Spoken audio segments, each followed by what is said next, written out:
Boa tarde, eu me chamo Gisele, ela é Vitória. Eu faço museologia na Unirio, estou terminando agora. Eu trabalho no Museu Histórico desde 2021. Primeiro fui estagiária, agora eu trabalho na administração. E eu pesquiso o museu desde 2020, primeiro como parte de um projeto de monitoria, que resultou numa exposição virtual, que falava sobre a formação do Museu Histórico. Essa pesquisa acabou virando meu TCC, que eu complementei com uma outra parte falando sobre política de aquisição. E aí a Paula me pediu para falar um pouco sobre a parte da numismática que entrou na minha pesquisa. Teria como eu ver o slide? Acho que sim. Eu quero aqui. Então vou ver um pouquinho. Então, o museu foi criado pelo decreto de 2 de agosto de 2022. Foi assinado pelo presidente Epitácio Pessoa dentro do contexto das comemorações do Centenário da Independência.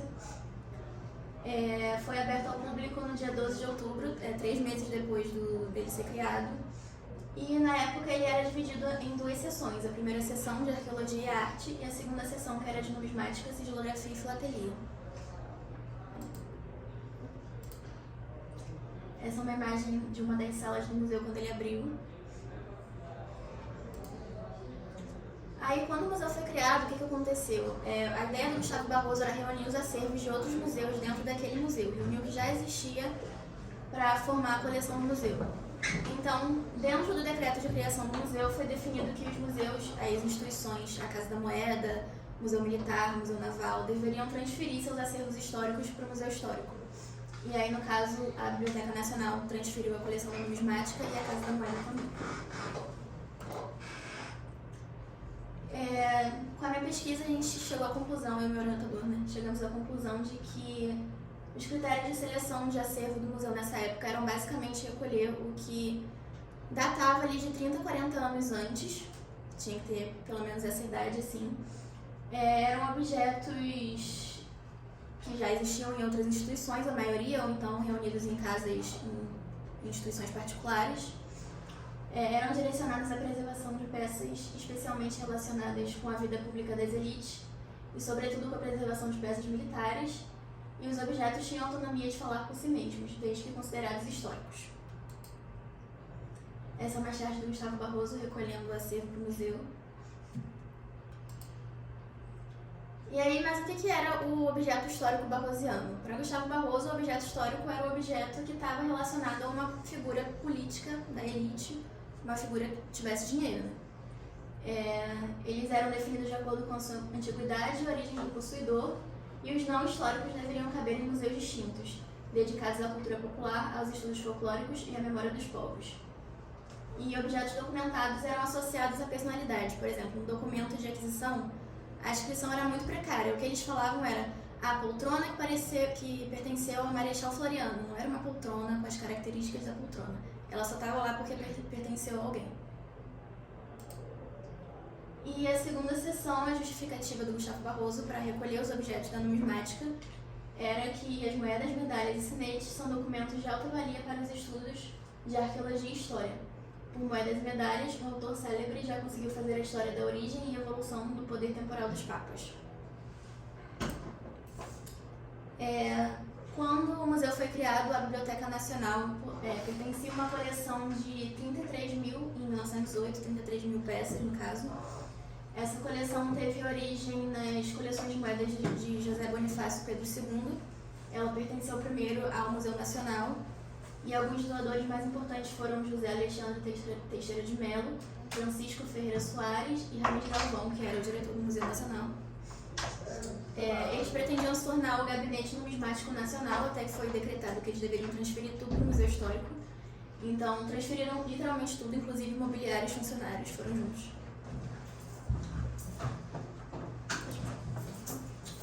E no primeiro ano de formação do museu, as entradas de acervo são 95% numismática, porque eles compraram a coleção do Pedro Macena, que tinha mais ou menos 18 mil peças.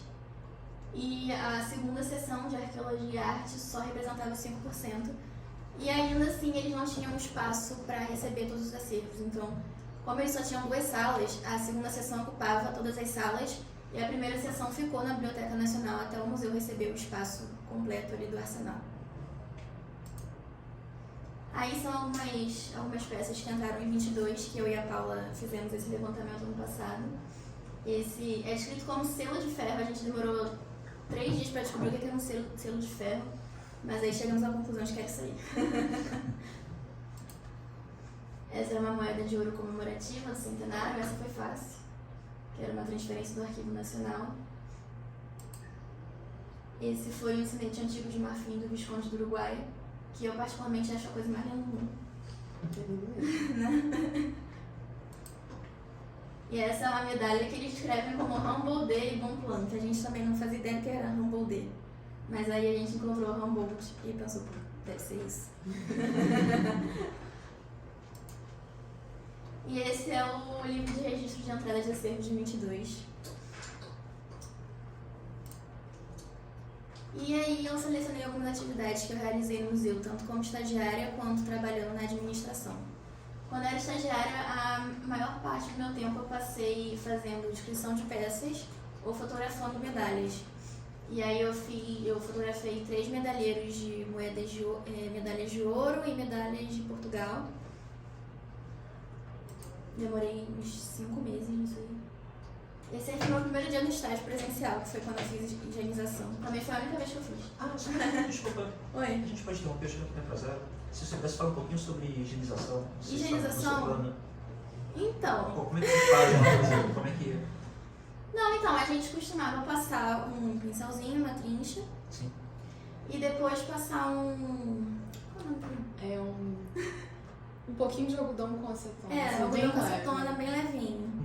Mas o palito, não é palito? Suave. Isso. Era isso que eu tava lembrando. Exatamente. A gente passa, era só isso, é bem básico, só pra tirar a poeirinha. Assim. Chapeira, maravilha. Aí foi na exposição do centenário ano passado, que eu participei também dessa parte de organizar o acervo para levar para transportar para a exposição. Aí os acervos entraram cada um no envelope com o número de registro. O livro também estava em exposição, né? O livro do primeiro acervo que veio. Estava em exposição, né? Acervo? Em 1922? No evento do ano Não passado. tô lembrando. Tinha um livro de assinaturas de uma. Você lembra disso? Tinha um livro em exibição. Aquele primeiro que você tinha mostrado. Agora Aquele primeiro o inventário que foi transferido. Aquele, eu acho que não. Tinha um livro em exposição. Mas acho que não era numismática, não. Não, era numismática. Era? Com as peças, depois não era. Mas foi no evento de abertura ou foi na própria exposição? Não, foi no evento numismático do. É porque sim, é a sim, mesma sim. coisa, né? A exposição de 22. Centenário do. Então não é o que tá na aranha agora. Não é não. Aí foi um pouco do processo da gente colocando o acervo na exposição, de fato. A gente teve que organizar primeiro com os números de registro, fotografar para não perder o controle ali do que estava sendo exposto. Isso aí foi um pesquisador, acho que foi o Carlos. Foi. Acho que foi o Carlos. Ele estava pesquisando, ainda está pesquisando moedas romanas. E aí a Paula me pediu para conferir os armários para ver se estava tudo direitinho na ordem. Aí eu fui lá fazer isso. E aí depois, quando eu fui contratada para administração, como eu não posso mais mexer diretamente com o acervo museológico, eu estou organizando o acervo arquivístico da Biblioteca da Numismática, que estou passando para a planilha e estou organizando de acordo com o assunto, que a intenção é depois alimentar as informações sobre o acervo e ajudar também os pesquisadores, porque tem muito documento de 20, 30, muita coisa antiga. Inclusive eu tenho que fazer de máscara e luva, porque é super caro. Que tristeza, né? Como é que vocês estão organizando esse acervo arquivístico? Tem uma plataforma que vocês estão... Não, é em planilha do Excel mesmo. Por enquanto é em planilha e em caixa. Mas vai ter uma outra fase também. Só que a gente está pensando em arrumar alguma empresa para higienizar esses documentos, porque a situação não está muito boa. Eu digo em relação à informação dos documentos. Não, tá em Excel por enquanto. Eu vou dar um tratamento depois e eu não sei exatamente o que a gente vai fazer ainda, mas vai demorar. Eu pergunto trabalho assim, até o material numismático também tem um acesso externo, assim, se você for um pesquisador, quiser saber o acervo do museu, dá para fazer isso remotamente ou só por lá? São todas moedas de ouro. Não, mas tem as Não, placas assim, de tem as ouro. moedas, tem algumas no Tainacan, acho que só as moedas de ouro. Acho que tem poucas medalhas também, não tem? Tem. Você não consegue Mas- foto, mas tem acesso ao que tem.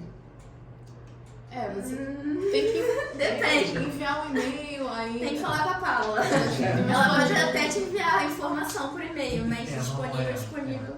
de segurança. Então a gente gostaria que tivesse, né? Pra Sim, olhar. é porque eles Mas estão não com é incrível. um planejamento de transferir essa planilha, porque tem uma planilha completa com todo o acervo. Sim. E o plano é transferir para o Tainacan, para dar acesso para os pesquisadores. Legal. Mas ainda vai demorar também. Deve fazer isso junto com a digitalização, né? Então vai demorar um pouquinho mais. Sim, é por isso que a gente estava fazendo as fotografias também.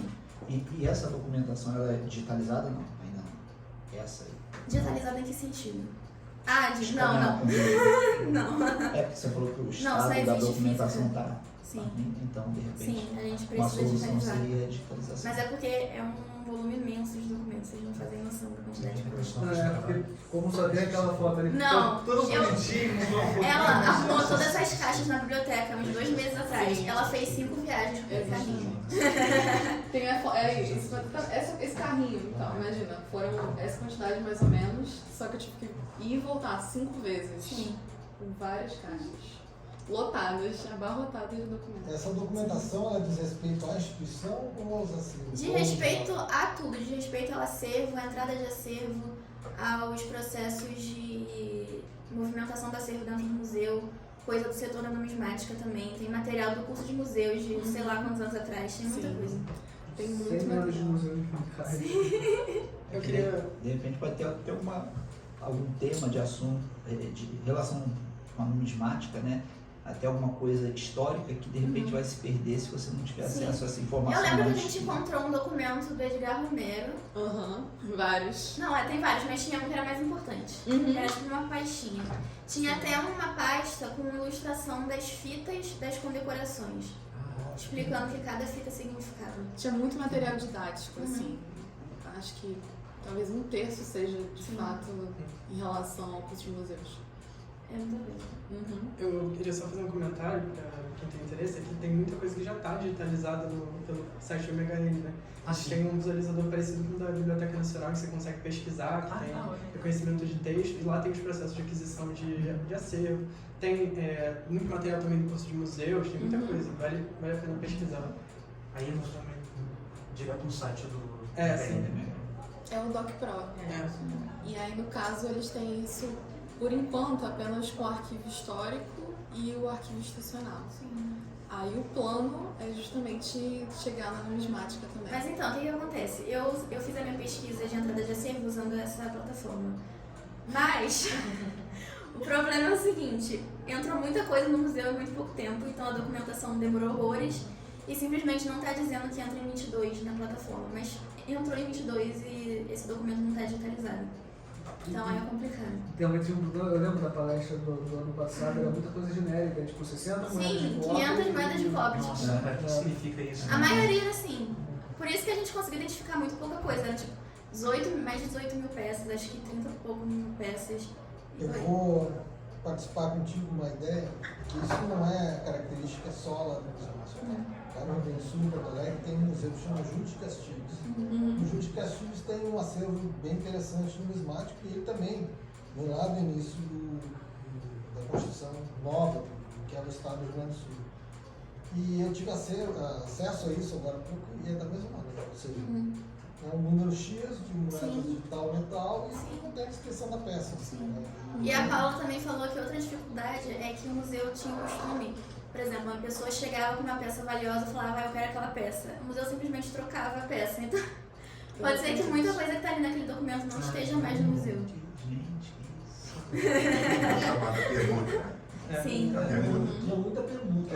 O início estiver documentado para cruzar essas. Pois é, seria o ideal, mas complicado. Precisaria de mais de 10 estagiários. Tem algumas coisas que ainda tem como rastrear, às vezes, por exemplo, tem em alguns membros do Império, de alguma coleção específica, eles aplicavam alguns adesivos. E que sobraram. Se você ver o adesivo, você vê onde estava colado, que deixou algum resíduo de cola, que tá com uma situação diferente. Então tem como agrupar em algum nível, né? Mas é fazer o trabalho pelo caminho mais difícil, que é o contrário, não pela origem. Pode passar. Aí são algumas das fotografias que eu fiz quando eu era estagiária, trouxe alguns exemplos. Bela com 2 L's, escola. Gente, qual é a data disso? Porque Ela não tem tem uma data. ali, né? Ela não tem data porque essa daí é o desenho do Henri Bernadelli, a gravação é do Auguste Gerardier, e ela foi usada até os anos 50. Em 3 módulos diferentes, em 3 ou 4 metais, agora não lembro. E tem as combinações escola, museu e Academia Nacional de Belas. Belas com 2 L's é a grafia mais antiga, depois muda para Bela com L só, nos anos 20 a 30. Então você tem muito mais de 2.000 medalhas cunhadas com essa proposta, né? Que havia 2 tipos de premiação. Sim. De alunos e de artistas, sendo a medalha de ouro o segundo prêmio. O primeiro prêmio era a viagem de estudos na Europa. As pessoas ficam tristes, né? Não terem a Europa, né? Tinha que se Minha contentar com a área medalha. É a minha área de estudo. Essa é do casamento de Dom Pedro V, rei de Portugal. Essa é centenário da reforma da Universidade de Coimbra. E essa é a medalha do México ao Brasil pelo centenário da independência. Eu tenho uma dessa. Essa é muito linda. Eu tenho uma dessa. Eu fotografei muita coisa, mas eu selecionei as mais bonitas. Eu gosto muito dessa. Algumas fotos não dá nem pra reconhecer o que é direito. Essa estética mexicana, a maneira como eles abraçaram, né? A cultura anterior é formidável. E aí, eu também fotografei um pouco dos valores impressos grandes, são as cédulas. E essas eram bem mais difíceis de fotografar do que as medalhas, porque a medalha eu colocava numa mesa e fotografava. Essas eu tenho que improvisar um cenário no chão e ficar em cima e dói a coluna, é horrível. É horrível. A medalha eu fazia, sei lá, 50 fotos por dia, 50 medalhas por dia no caso. Essa eu faço 15 e já tô morrendo. Esse material escanear não é recomendável? Não cabe. A maioria não cabe. Ah, é? Qual é o tamanho disso? Desculpa. Só... Não, esse não é muito grande, Assim. mas tem uns que são muito grandes, são assim. Caramba. De valor, assim? Quer dizer, de valor no sentido do valor monetário? Sim. Alguns ainda abrem também, não cabe. E também não é recomendado digitalizar assim de qualquer forma, com qualquer digitalizador e tudo mais. Então, e é isso, gente.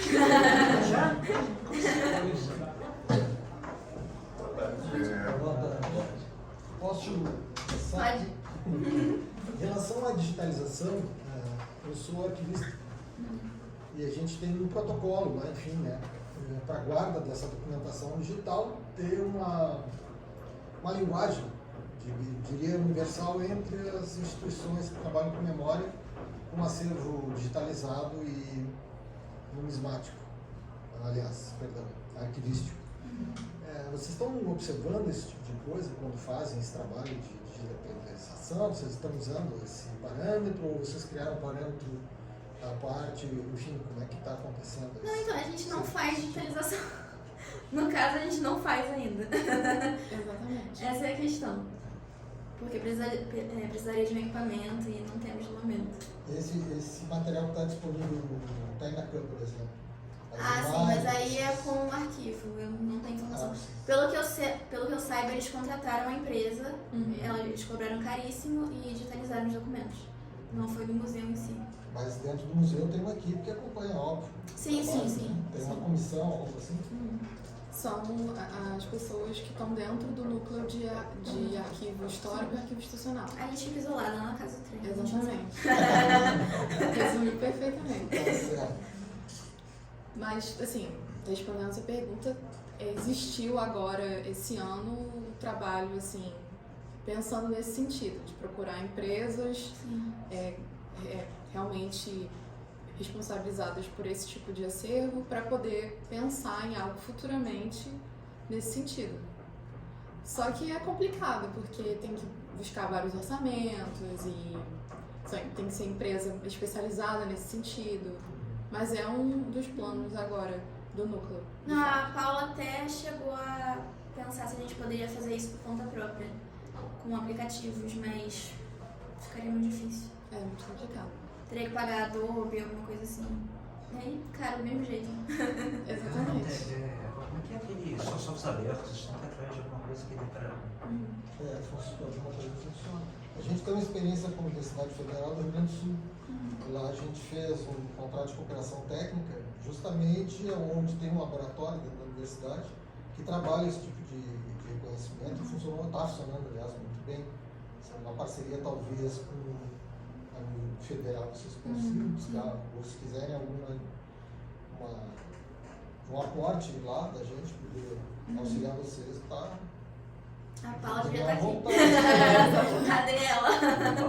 São experiências concretas já. A gente não está correndo muito atrás disso ainda, porque ainda falta muito trabalho de primeira fase da seleção ali de documentos. Então, mais pra frente a gente vai ver isso sim. Ali no museu não tem nenhum trabalho de voluntariado, algo que possa ser aberto a um público externo Eu para acredito que não. Já No teve, momento, mas já há teve. muitos anos. Porque assim, aqui no Rio de Janeiro, né, o Giovanni também faz parte, a gente tem um clube numismático aqui com mais de 100 associados. Eu adoraria ajudar, acho que o Giovanni também ia gostar, porque pra gente é material de pesquisa, é material de trabalho, então a gente está. Óbvio que a gente não tem a mesma expertise de um profissional, porque a nossa tudo meio que é buscado de fontes externas, mas acho que pensar num programa de trabalho voluntário. Eu sou acadêmico, estou bacharelando em História, estou na hora de fazer estágio, sabe? Porque a gente sabe que tudo é oneroso, tudo é dinheiro, orçamento, é tudo muito complicado, e eu acho que pensar num trabalho, tem que ter alguém para capacitar as pessoas. Então essa é a questão, ter alguém para organizar esse tudo trabalho. muito complicado, mas eu acho que abrindo um modelo, o resto é mais fácil. Anda-se, né? Só uma sugestão, assim, porque eu sei que o trabalho do dia a dia é muito mais difícil do que vir aqui só falar, dar ideia de como. Eu sei que é difícil. Não, tá na poeira, entra no nariz. Não, Aquelas crises de rinite Sim. com consequentes assim. Nossa, eu passei o ano inteiro quase que uns 5 meses doente. No ano passado. E é um ácaro de 1940, né? Diferenciado. Gente, será que eu tô respirando algum fungo que vai me matar? Às vezes eu ficava assim, mas não morria até Vocês agora. estão esperando a circo. Literalmente consumindo história, né? Não, e aí você bota a máscara, o óculos embaça e tá calor. Ah, é ótimo. É bem- Terrível. E não é climatizado, não tem nenhum tipo de climatização. Tem um ar-condicionado, mas ainda assim incomoda. O acervo, ele tem esse O lugar. acervo climatizado? Eu digo o acervo mesmo, onde ficam as peças numismáticas, ele Não. tem controle de Não. umidade, temperatura. Os cofres têm, os cofres É sim. importante ter, né? Os documentos, o arquivo documental não. Acho que tem uma parte também que fica não fica nos cofres, né? Que fica nos medalheiros, que ficam externos. Sim, fica na biblioteca. No caso, o monitoramento climático é uma questão resolvida com muitos desmodificadores no momento, assim, nesse sentido. Não, mas no Rio de Janeiro, né? Deve ser uma loucura, cara, se meter no museu aqui. Sim. Ainda No mais caso da ali que é biblioteca, só abrindo a janela. O cheiro não é muito agradável todos os dias. E é perto da orla também, né? Agora é difícil Exato. vocês pensarem numa ideia de climatização perfeita sem um custo absurdo. Pois é. Né? Mas o bom da climatização com o liquidificador também é que ele cria estabilidade. Porque muitas vezes ele opera basicamente como um ar-condicionado. Então você consegue diminuir a temperatura ao mesmo tempo que você retira a umidade e estabiliza. E nem sempre a intervenção dessa forma é a melhor maneira. Dependendo do acervo que se trabalha, É bom te deixa ele na condição de estar, porque ele já está alocado lá há muito tempo e ele já chegou num nível que aquilo ali é a vida dele. Se alterar qualquer Tá no coisa, ponto de equilíbrio, né? Não, eu essa- diria que a sobrevida dele é um pouco maior do que Sim. se intervir, talvez, e colocar ele Se numa você condição ideal. buscar tá? ele na.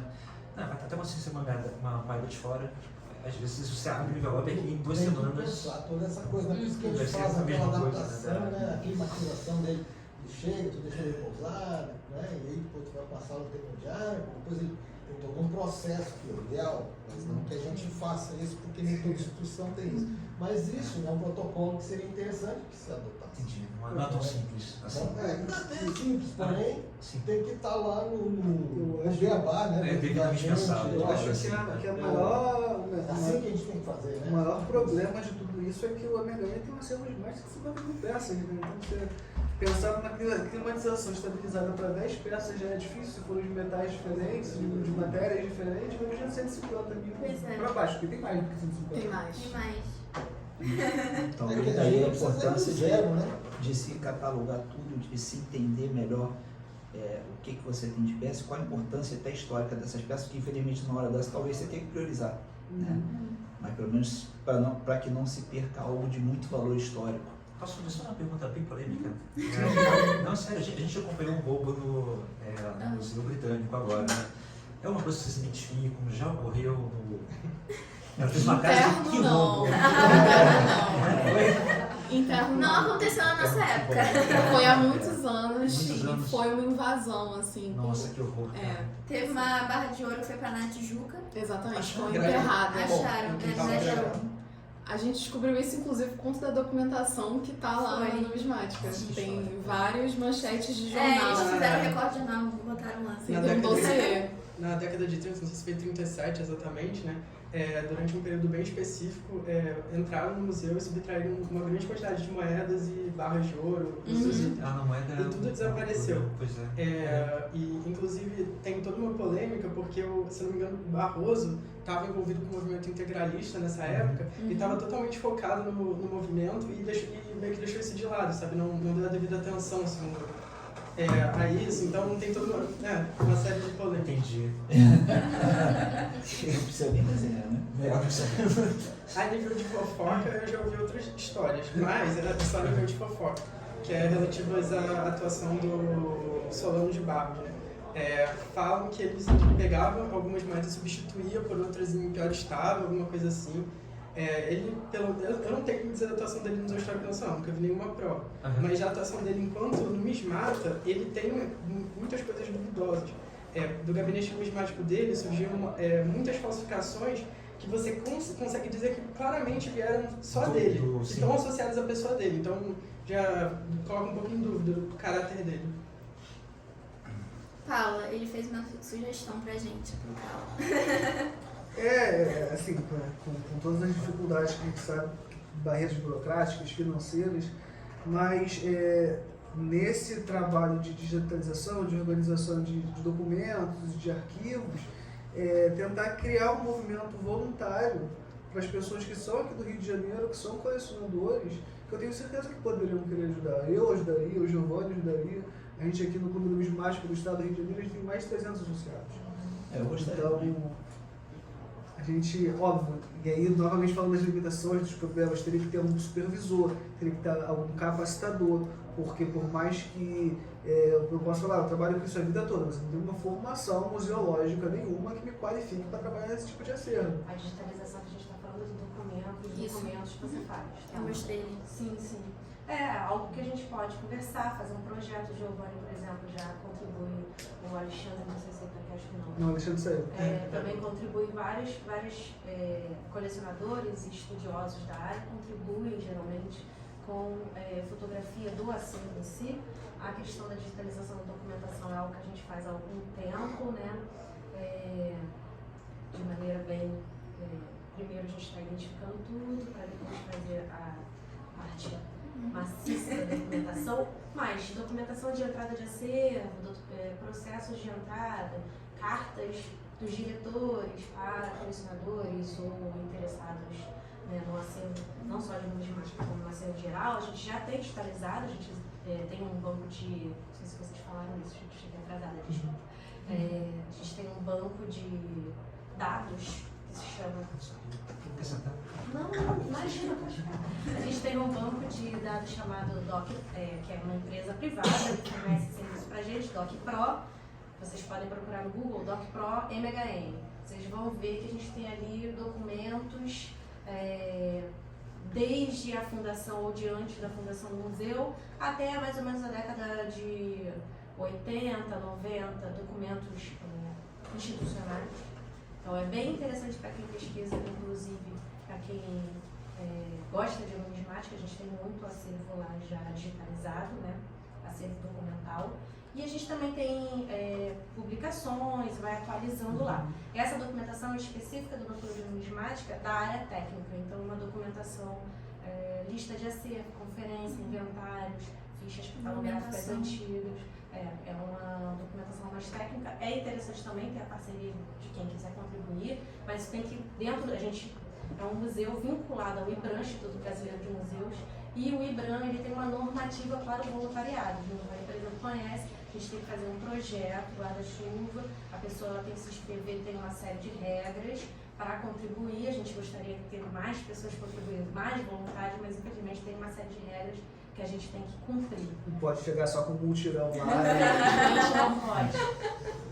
Mas não quer dizer que não dê para fazer. É algo que tem que ser analisado caso a caso, fazer um projetinho e a gente fazer o trabalho em si. Pra gente é muito interessante. Vitória já falou não, né? Já? Não. Tá. Vitória vai falar mais pra frente. A gente tem em algum momento eles vão falar do Tainacan e por alto, né? E a gente vai ter uma necessidade de ajuda, como o Pedro falou na abertura aqui hoje, não sei se vocês viram, mas ele falou da importância dos colecionadores, dos estudiosos, dos interessados em numismática para esse nosso trabalho do Tainacan que a gente vai lançar em breve. A gente vai lançar agora em outubro o Tainacan da Reserva Técnica de Acervo Tridimensional, que são 22 mil itens, e depois a gente vai lançar o da numismática, que são 150 mil itens. Então, toda a contribuição de conhecedores de numismática vai ser bem-vinda de forma online. Vocês vão poder ver a foto, vão poder fazer contribuições em campos específicos. Isso é validado pela gente, logicamente, e essa informação vai entrar na base. Mas isso a gente vai lançar mais pra frente, provavelmente no final do ano. E aí eu acho que vai ser aí uma contribuição muito interessante e interessante para vocês também. Seria quase um catálogo colaborativo, então. Tipo a Wikipédia. E as gerações que a gente. Eu tenho certeza que eu não tenho ideia da quantidade, mas eu sei minimamente pelo que eu converso com as pessoas que o acervo do MHN É gigante de numismática. E a gente chama na numismática, né? O acervo são 2 núcleos, como a Gisele provavelmente já falou de separação. São 2 núcleos e o núcleo de numismática tem o maior acervo do IBRAM. O IBRAM tem cerca de 30 museus, não sei quantos museus são por aí, né? 29, 30. O maior acervo do IBRAM é o Museu Histórico, e dentro do Museu Histórico o maior acervo museológico é o de numismática. A gente chama de numismática 150 mil itens, só que aí dentro tem filateria, que não são moedas, tem a medalhística também, né? Conversa com numismática e outras coisinhas, isografia, medalhística e condecorações. Então, assim, isso tudo a gente incorpora nesse número de 150 mil itens de numismática. Mas moeda mesmo é um pouco menos, mas mesmo vai ser um volume muito grande. São muito importantes. Vocês podem contribuir de muitas formas possíveis. Vai ser interessante ter todo mundo lá. Giovanni tem meu contato, tem Ótimo. A gente vai conversando. Desculpa aí. Nada, só agrega. Eu cheguei falando.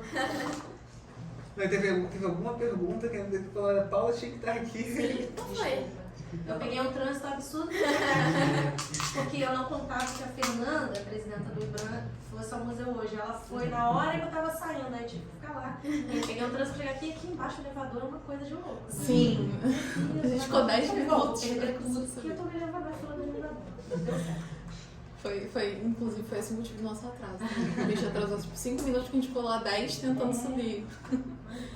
Enfim, dando continuidade ao que foi iniciado pela Gisele, eu também sou... Não, pode deixar.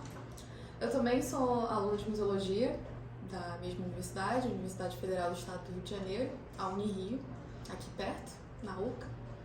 E dentro do que eu iniciei, foi muito por conta do interesse já existente no meu próprio museu, uma pesquisa que eu elaborei na universidade sobre, primeiramente, o curso de museus, mas ele foi ampliando e eu comecei a me interessar por esses recortes assim, de ações institucionais e eu comecei a me debruçar sobre a década de 80 na gestão da museóloga Solange Godoy. E dentro disso, a Paula nos convidou aqui, porque nós duas já tínhamos pesquisas elaboradas com o museu sendo objeto de estudo. E eu entrei como estagiária no lugar da Gisele quando terminou o contrato dela. E hoje, dentro disso, somos nós duas, mais a Paula e o Pedro no núcleo de numismática. Bom, aí dentro disso a Gisele está mais adiantada, né? Já é quase museóloga, eu tô no 8º período. Já terminei o TCC. Já entregou o TCC, exatamente. Provavelmente eu vou me aprofundar mais nesses próximos anos e esse vai ser o tema do meu TCC também, usando o museu como objeto. Bom, dentro disso, eu fiquei responsável por falar um pouco sobre o museu 100 anos depois que tudo isso que Gisele falou aconteceu. Toda essa entrada de acervo, todas essas transformações, né, principalmente a partir da década de 70, 80, que foram vendo assim as questões do acervo, pensando em não ser necessariamente mais caracterizado como algo voltado assim para uma elite e tudo mais, algo, né, que fosse voltado para um público mais geral. E aí, dentro disso, o museu completou 100 anos ano passado e depois várias coisas aconteceram no sentido de pensar em fortalecer as parcerias e tudo mais. E aí eu trouxe aqui uma imagem dos cunhos da medalha comemorativa, que com certeza quem estava no ano passado no evento viu, né? E aí foi como um marco referencial desse momento, para o núcleo de numismática. E aí eu trouxe essa imagem, que a gente fez lá no núcleo. E aqui eu trouxe ela melhor, assim, para visualização, porque foi um acervo que entrou nesse período de 2 anos. Assim, não entrou muita coisa, então eu tô dando, assim, uma geral. Essa aqui é o reverso da cédula fantasia, né? Mulheres numismatas do Brasil. Foi uma das primeiras coisas que eu vi no arquivo deslizante, que eu achei muito bonita. E também foi recebida no ano passado durante o evento Numismática para Todos, dentro dessa parceria com a Sociedade Numismática Brasileira e a Casa da Moeda do Brasil. Aqui eu trouxe uma foto com a Gisele. Quando eu era estagiária. Exatamente. Meu cabelo curtinho. Aqui é a Paula e o Pedro. Nessa época, o Pedro ainda não era o diretor do museu. Então, hoje, assim, fazendo um breve comparativo, acabaram que diminuiu um pouco a mão de obra, assim, necessariamente, porque o Pedro foi para a direção e tudo mais. Aí aqui eu trouxe uma parceria que é realizada com a universidade, no caso uma cooperação técnica, além da outra parceria, e essa aqui no caso é voltada para 2 projetos. Tem um projeto de extensão e tem um projeto de pesquisa. Nesse caso aqui, eles estão trabalhando com fotogrametria. Então, aqui está o professor, que é o responsável, é o Carlos Eduardo da Costa Campos, da Universidade Federal do Mato Grosso do Sul. E ele realiza visitas técnicas sazonais assim, no museu, pelo menos 2 vezes por ano, e traz estudantes de história, no caso, em torno de 3 pessoas, assim. Então eles realizam um trabalho de 1 semana, em torno, assim, e ficam basicamente voltados para as moedas romanas e trabalham em série de assim, elementos, tanto pesando quanto medindo. E aqui eu trouxe um exemplo. Que legal, cara. Nossa.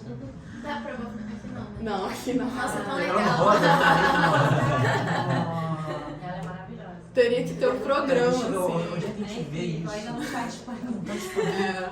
Nossa, como não. Se o celular estivesse funcionando, eu vou mandar pra ele. Tadinho.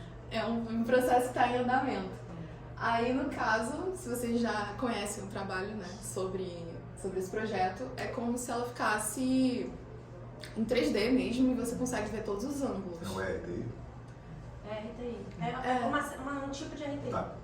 Uhum. São 3 programas que eles usam, assim, Blender, várias coisas para poder conseguir criar E a essa textura foi movimentação. linda aí na tela, né? Parece bem realista. Uhum. E Vitória, não sei se você vai falar, tem uns pontos de informação ali nessa vaga também. Ele me explicou sobre, porque na época achei meio complexo, assim, porque tem um mapa e aí cada um tem um pontinho, que eles usam as letras do alfabeto, né? E aí a câmera vai voltando para cada um desses pontos e depois o programa faz o mapeamento e junta todos os elementos para conseguir formar esse exemplar. E assim, eu consegui participar agora na última visita técnica, por isso que eu vou me debruçar mais um pouco sobre essa parceria. Aí aqui eu trouxe mais ou menos por alto como é que é o serviço, né? São estudantes de história, que são 3, a Gisele no canto, e o projeto de pesquisa, ele é mais voltado para material didático, tudo em relação à educação mesmo. E aí, no caso, a popularização da ciência numismática romana através do MHM. Então, ele produziu uma série de visitas em escolas públicas de cidades pequenas assim do Mato Grosso do Sul. E aqui tem um projeto de extensão, que é o que traz os estudantes, porque a universidade dispõe de uma ajuda de custo e tudo mais. Ali são as caixas com as documentações, assim, para exemplificar. Estão de fundo. Exatamente. Não estão mais ali, a gente já cuidou disso.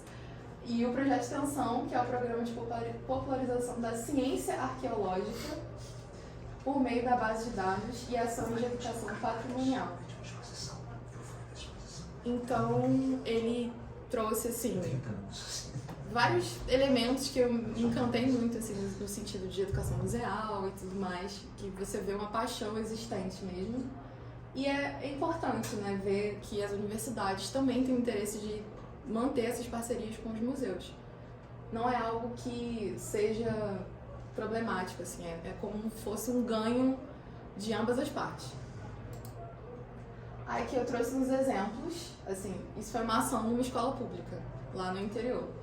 E ele que me disponibilizou esse material, assim, para eu mostrar agora, né, como um ponto, assim, de 2022. E essas questões são levadas muito para crianças, mas também adolescentes, pessoal do EJA também. E aqui ele colocou para mim quais são os imperadores que estão dentro desse recorte, né? Augusto, Tibério, Calígula, Cláudio e Nero. E por enquanto são estudantes de história mesmo, na maioria, da Faculdade de Ciências Humanas, e eles estão produzindo esses estudos, assim, em vários aspectos, tanto arqueológicos como históricos e até de história da arte também. Eles têm assim um cuidado muito grande, que eu percebi. Bom, aqui eu trouxe uma matéria de jornal, porque eu procurei saber sobre, né? Fiquei pensando, será que teve alguma repercussão, né, em algum momento? E aí eu encontrei essa, que é do Pantaneiro, um jornal lá de Mato Grosso do Sul, falando sobre o Museu Histórico Nacional, contando a distância, e vai até os estudantes de Aquidauana. Eu nem conhecia essa cidade até eu ver essa matéria de jornal, porque ela é muito pequena. Então, a proposta é exatamente essa. Aí ele definiu aqui na entrevista que é democratizar o saber histórico-arqueológico sobre numismática, fornecendo visibilidade ao maior acervo de moedas da América Latina, que fica no Museu Histórico Nacional, e são cerca de 150 mil peças. Hoje já temos até mais do que isso, eu vou trazendo os dados mais recentes. E dessa forma, ensinar sobre esse material é também debater sobre a história do dinheiro, economia, história da arte e a nossa sociedade. Afinal, se trata de um projeto interdisciplinar. Aí, no caso, vou falar um pouco sobre a diversidade de acervo também, porque se são mais 150 mil peças é porque tem coisa pra caramba, né? E dentro disso, agora nós somos 150.286 peças lá dentro, porque também tiveram alguns acréscimos nos últimos 2 anos. E aqui eu trouxe um exemplo de medalhas militares, que inclusive, Gisele, você chegou a fotografar essa? Sim, por isso que tá na bandeja. Exatamente, pois é. Logo, logo, vem aí. E aqui tem o quantitativo total do museu, então já logo se vê que a maioria das peças estão no núcleo de numismática. Aqui eu trouxe um organograma assim, da proposta do novo regimento interno, mais para ilustrar sobre a proposta do núcleo, assim, de uma maneira informal. Aqui existe o serviço de gestão de acervos e cada um desses núcleos tem as suas gestões assim, administrativas e tudo mais. E aí tem o arquivo histórico, tem a biblioteca, que também tem acervo de assuntos numismáticos, mas eles fazem parte de outro núcleo, não necessariamente da numismática. Tem a reserva técnica e vários outros, assim. Mas a numismática tem o seu próprio núcleo, abrangendo vários tipos de acervo. Aí aqui eu trago alguns exemplos.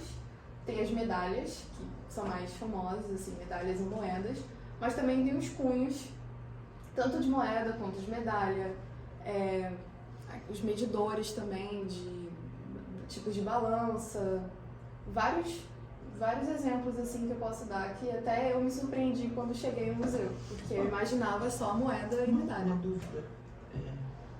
Esse acervo de numismática, ele está todo na seção numismática ou tem algo na reserva técnica também? Está espalhado? Ou a reserva técnica reservas técnicas. a seção numismática. São duas reservas. No museu a gente tem reserva técnica de acervo tridimensional geral, cadeira, mesa, com tudo, enfim, prataria, e a reserva técnica de numismática. Tudo esse acervo que elas estão falando é dentro dessa reserva de numismática. Entendi. Está tudo. Reserva separada. Entendi. Está tudo concentrado lá. Aí que facilita, eu acho que. Eu vou até mostrar uma imagem também para vocês terem uma noção depois da dimensão que é a reserva e como, né, basicamente cabe todo aquele acervo ali, né, assim. Tem vários arquivos deslizantes além dos próprios medalheiros que ficam naquela parte da biblioteca. Aí aqui eu trouxe alguns exemplos das peças de sigilografia, tem sinetes, selos que fazem parte desse núcleo e a própria coleção de filatelia também, que é bem numerosa. Infelizmente não tem muita procura assim, por parte dos pesquisadores atualmente, mas é bem grande. Assim, como colecionadores, a gente vê que a filatelia está em uma certa decadência, uma grande decadência até. Né? Acho que uma grande. O grau de interesse nenhum, peças que na minha infância eram caras, sendo comercializadas por um preço bem baratinho. Eu imagino. A gente tinha uma disciplina, inclusive, de filatelia na própria museologia também, que já foi muito bem pesquisada, né? Hoje em dia, infelizmente, eu não vejo muito. Não, seu de vista, a gente tem, sei lá, 20 anos que a gente usa selo praticamente. Caíram em desuso, né? Praticamente. Novas gerações não conhecem, assim, não tem. Ali na feirinha da Praça 15 tem um senhor ali que vende filatelia, ele está se desfazendo de tudo e falou, não tem mais interesse, quero vender isso aqui, não compro mais nada. Infelizmente vende seus quilos, né? E aqui também tem outros exemplos, porque além de selos também tem cheques, tickets de ônibus, de transporte de geral. Tem valores impressos de várias maneiras, até cartão... Cartão de crédito, eu fiquei chocada quando eu vi. Cartão de passagem no geral, eu gosto muito daqueles tickets para entrar no bonde, que são todos coloridinhos, assim. Também tem de tudo, assim, nesse sentido é extremamente diverso. Tem até a ficha de...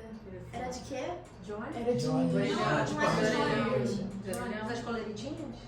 Era de ônibus? De chumbo? Você está falando?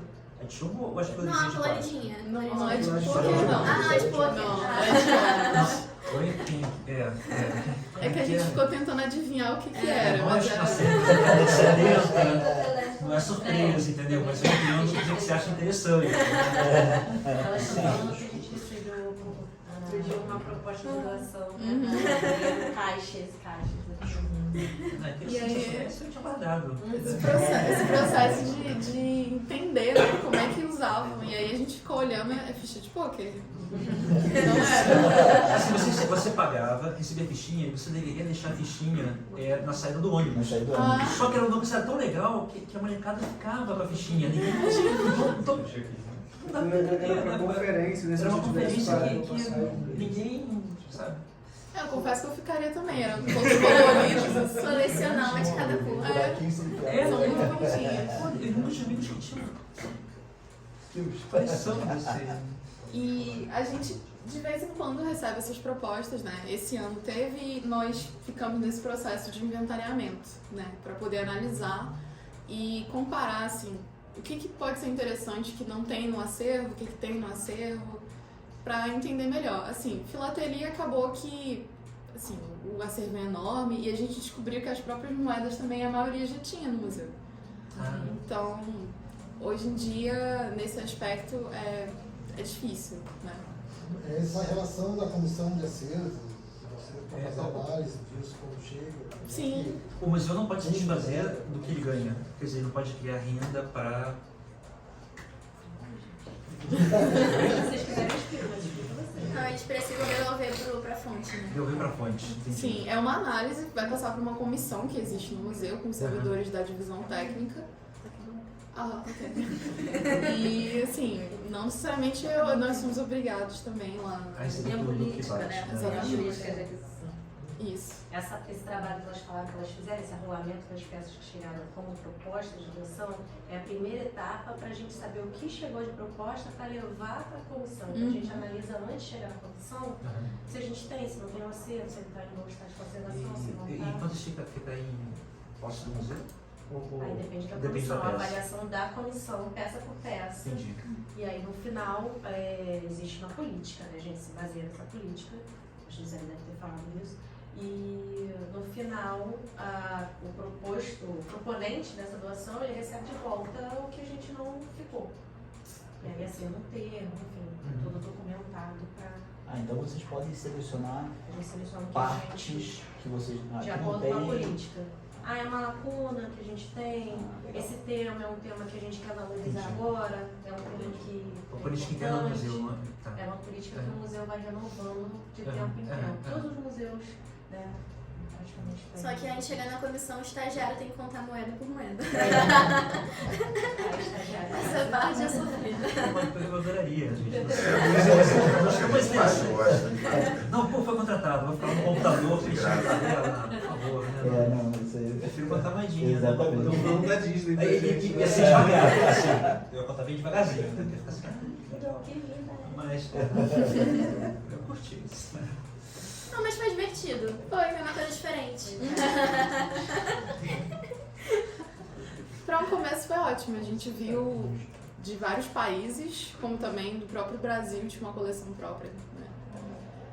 Enfim, aí aqui, para vocês terem uma noção espacial também, ali é um dos medalheiros, mas esse não é o que veio da Biblioteca Nacional, que é um pouco mais simples, né? E aí acontecem algumas visitas técnicas, principalmente com os alunos de museologia. Aqui eu trouxe uma foto que foi na turma de informação e documentação museológica, mas a própria professora Ludmilla também lá, os alunos de numismática. E é uma cultura que a gente incentiva também, que é bem interessante. E essas visitas, você está falando aí, para alunos de museologia, mas pode ser, por exemplo, Público interessados, externo. Aí externo. vocês mandam um e-mail solicitando e a gente analisa e diz se pode ou não. A gente podia passar uma Depende do lista caso. de vamos. Pelo clube, alguém uma parte de caderno que a gente vai passar uma lista. Pode começar. Pelo clube, mandar um. São pode. agendamentos. Pode. Aí são seria- instituições, aí seria uma visita técnica interinstitucional. Exatamente. Disney. Então a gente trabalha falando sobre quais são os métodos, né, que são utilizados, e aqui são os instrumentos da própria equipe. E em questão de acondicionamento de moeda, a gente trabalha muito com esse que é, assim, aparentemente é um dos mais ideais, que é o da Casa da Moeda do Brasil, esse aqui. E tem as balanças, paquímetros, lupas, pinças, envelopes de diversos tamanhos, diversas maneiras, dependendo do tipo de acervo e do estado de conservação dele também. Desculpa, eu não entendi. Você falou que a Casa da Moeda do Brasil produz compôs, é isso? Esse envelope aqui. Ah, um envelopinho. Ah, tá bom.